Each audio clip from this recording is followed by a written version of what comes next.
Thank you for watching with us today as we join Honorable Premier Alden McLaughlin with respect to some exciting updates regarding this year's National Heroes Day celebrations. I'll now turn over to the Honorable Premier. Honorable Premier? Hello everyone. I am pleased to provide an update on our National Heroes Day celebrations, as well as announce the new admissions to the Order of the Cayman Islands. Starting with the latter, in my role as Chancellor of the Order of the Cayman Islands, it is my distinct honor and privilege to announce that the following 8 outstanding individuals have accepted admission to membership in the Order of the Cayman Islands. To be an officer of the Order, Miss Heather Borden, OCI Certificate of Honor, JP, for devotion to sustained and selfless voluntary service within the community.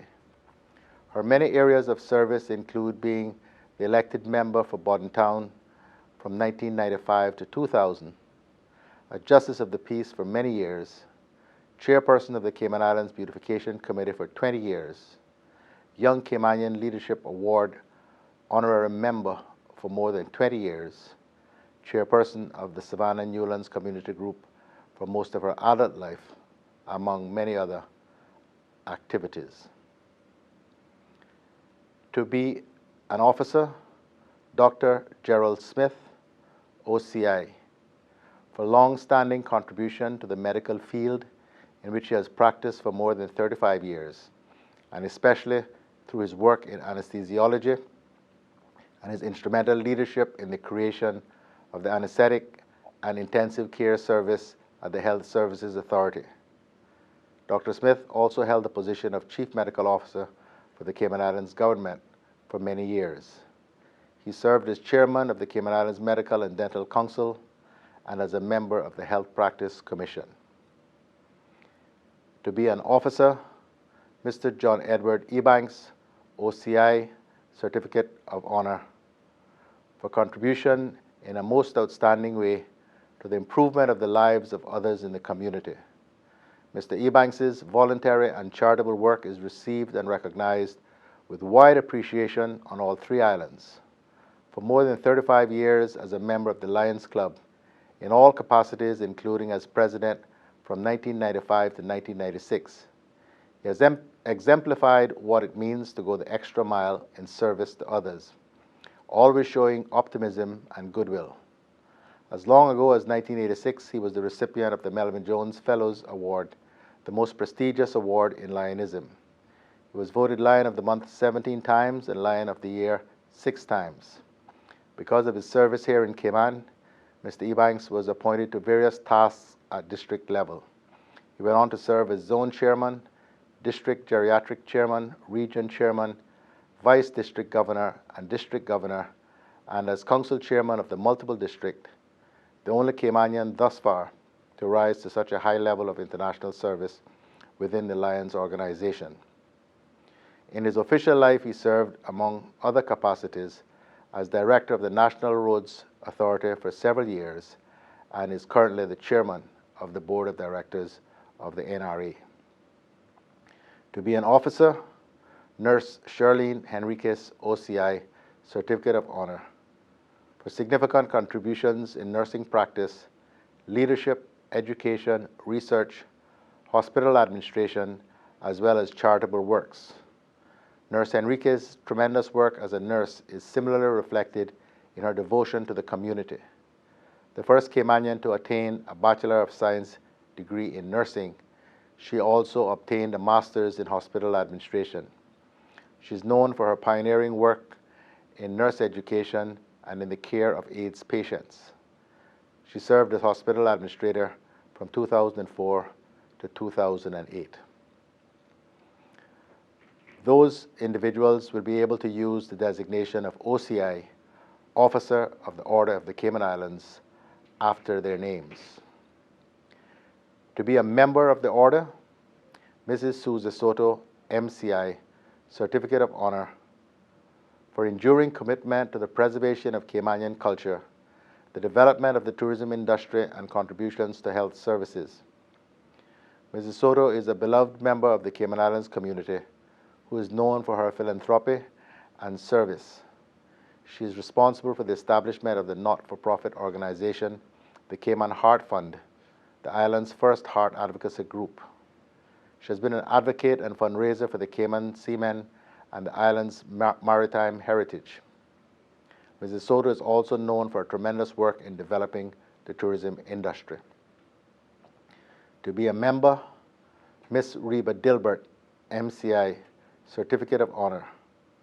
For outstanding work in the area of arts and culture, Ms. Reba is an artist of international acclaim and renown, a popular and talented costume designer and seamstress, dedicated to preserving traditional wear and costumes which celebrate and promote the local heritage. Her costumes have been showcased around the world and have garnered herself and the Cayman Islands international recognition. She has also contributed to the development of the tourism industry.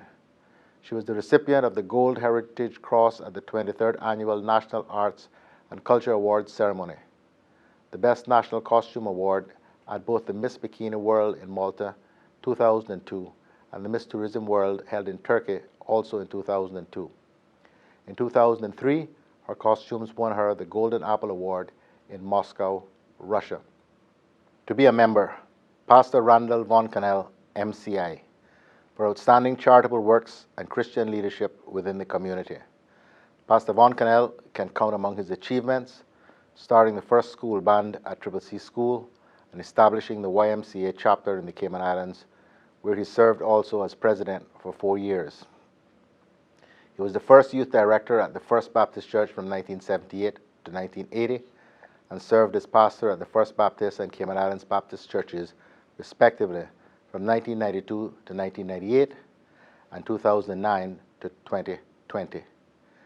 Pastor Von Cannell is beloved in the community as a leader, friend to the people, and youth advocate.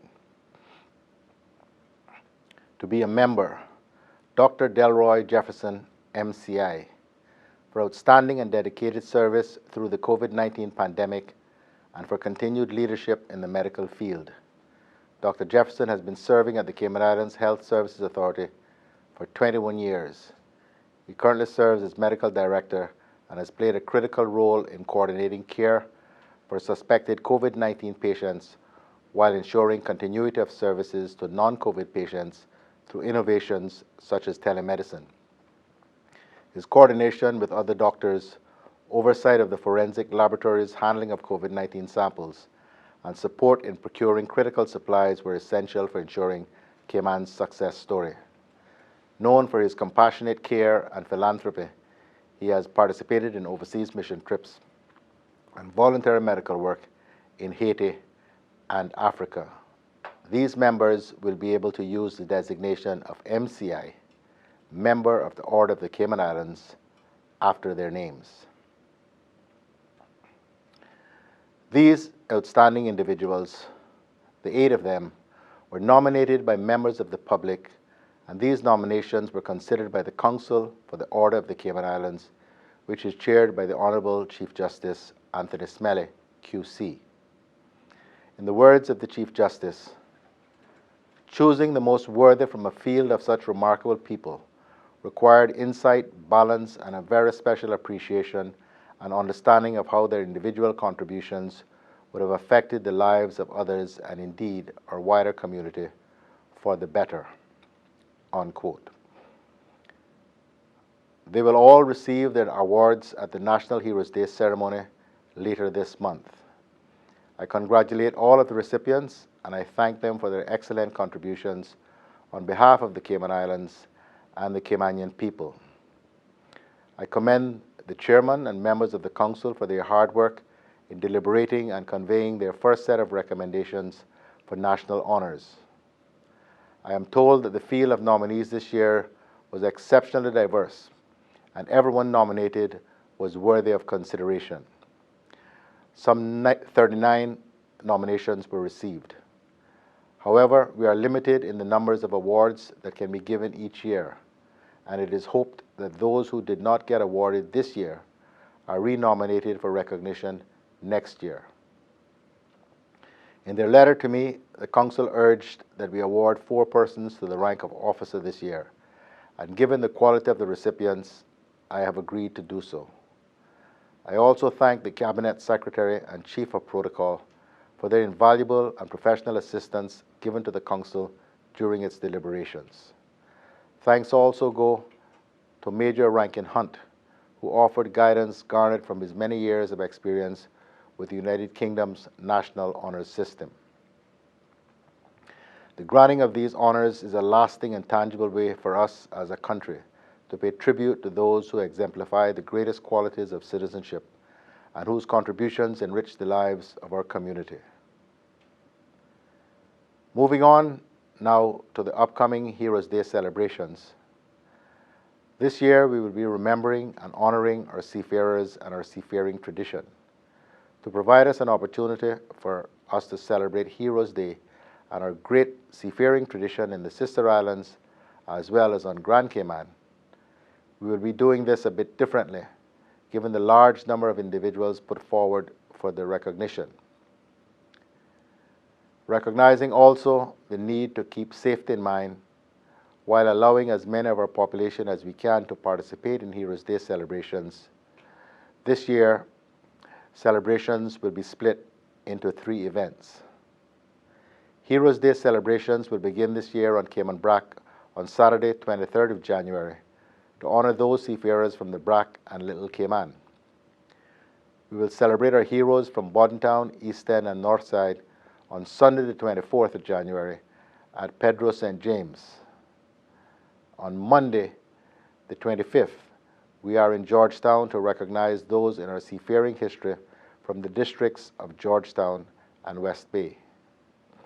We will also be announcing a calendar of events that will continue the celebration of our seafaring traditions throughout the rest of this year. Given the importance of seafaring to the Cayman Islands, it is right that we not only recognize our seafarers during Heroes Day weekend, but that we celebrate our seafaring tradition over the course of 2021. A quick review of the history of these beloved islands will show that for well over a century, seafaring and shipbuilding were the true backbone of the Cayman economy until late into the 20th century. Our seafarers in the 1800s and early 1900s typically sailed their schooners closer to home, between Cuba, Jamaica, Honduras, Nicaragua, the southern parts of the United States, often in search of turtles for fishing and to bring people, supplies and mail to and from our islands. With the advent of steamships and later ships powered by motors, our seafarers ventured much further from the home to the northern United States, Europe, Asia, Africa, and the Middle East, to virtually every continent and every ocean. The period of time documented in the book, The Southwell Years, highlighted the huge number of Caymanians that sailed with national bulk carriers from the 1950s through the early 1970s. National bulk carriers operated some of the largest commercial ocean-going ships of the day, and Caymanians from all walks of life had long and storied careers serving those ships, many rising to the very top of their profession. I am often awed when I reflect on the numbers of noteworthy schooners that were built right here on these shores in both Grand Cayman and Cayman Brac. These ships not only plied our waters, but sailed much further afield.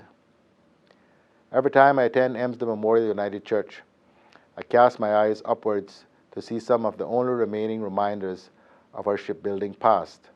For as we all know, several prominent buildings on Grand Cayman, including Emslie, were built by Cayman's master shipbuilder, Captain Real Borden. The ceilings in these buildings look like inverted ship hulls. As the proportion of Caymanians going to sea increased, so too did the economy of the Cayman Islands expand. Often many of our seafarers had to be away from home for months or even years at a time, but the incomes they earned on ship were sent home to support their families, and our country depended on that money. In fact, the first commercial banks in the Cayman Islands were attracted here because of the money being sent home. Sadly, not every seafarer returned home from a voyage. As every seafaring nation knows only too well, the sea giveth and the sea taketh. And we have also lost some of our brave seafarers to the same waters that they, their families, and our country depended on for income. I encourage us to all remember and honor on National Heroes Day those who went before us in the great tradition of seafaring, and those who stayed at home to keep the home fires lit, and who helped lay the foundation for the great country that the Cayman Islands is today.